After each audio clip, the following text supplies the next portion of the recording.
ഇന്ന് നമുക്കൊരു ചൂട് കഞ്ഞി കുടിക്കാം.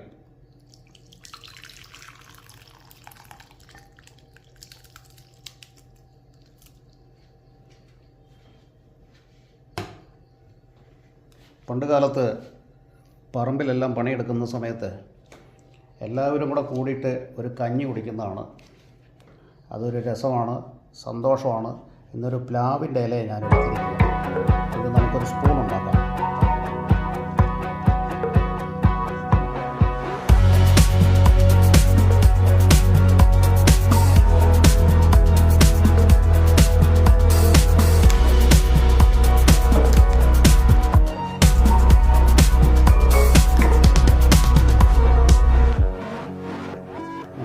വെച്ച് എത്തിക്കഴിഞ്ഞാൽ സ്പൂണായി മാറും.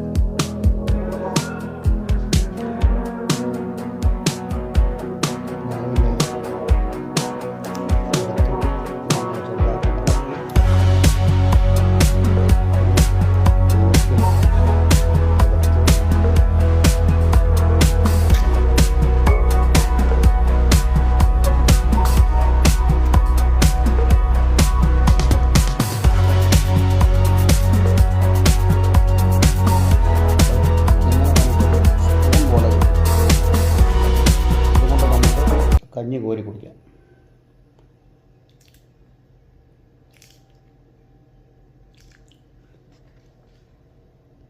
ഓരോ ഇലയ്ക്കും അതിൻ്റേതായ ഗുണങ്ങളുണ്ട്. വാഴ ഇലയ്ക്ക് ഗുണമുണ്ട്, വേപ്പിൻ്റെ ഇലയ്ക്ക് ഗുണമുണ്ട്. നമുക്ക് ചെറിയൊരു മെഴുക്ക് പുരട്ടി എടുക്കാം, അല്പം തൈരെടുക്കാം, മോരുകറിയുണ്ട്.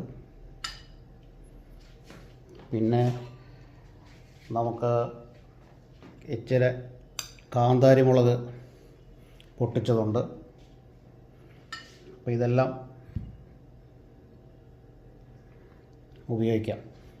പണ്ട് ഇത് ഉപയോഗിച്ചുകൊണ്ടിരുന്നത് എല്ലാവരും വർക്കൊക്കെ ചെയ്ത് കഴിഞ്ഞ് പറമ്പിലെല്ലാം പണിയെടുത്ത് എല്ലാവരും വന്നു കഴിയുമ്പോൾ ഒരു ശാന്തമായിരുന്ന് നമുക്ക് കഞ്ഞി കുടിക്കാനുള്ളൊരു സമയത്തിന് വേണ്ടിയിട്ടാണ്. എന്നാൽ സ്പൂണില്ലാത്തതുകൊണ്ടല്ല, അന്ന് ചിരട്ടയുടെ ഇതെല്ലാം ഉള്ള സമയമാണ്, സ്പൂണും ഉള്ള സമയമാണ്.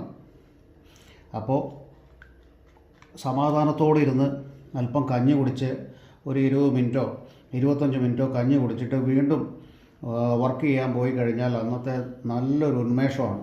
സമാധാനത്തോടെ ഇരുന്ന് ഭക്ഷണം കഴിക്കാം. പ്ലാവിൻ്റെ ഇല ചിലപ്പോൾ പ്രാക്ടീസ് കാണത്തില്ല, എങ്കിലും കട്ടിയുള്ള പ്ലാവില എടുക്കുകയാണെങ്കിൽ ഏറ്റവും നല്ല.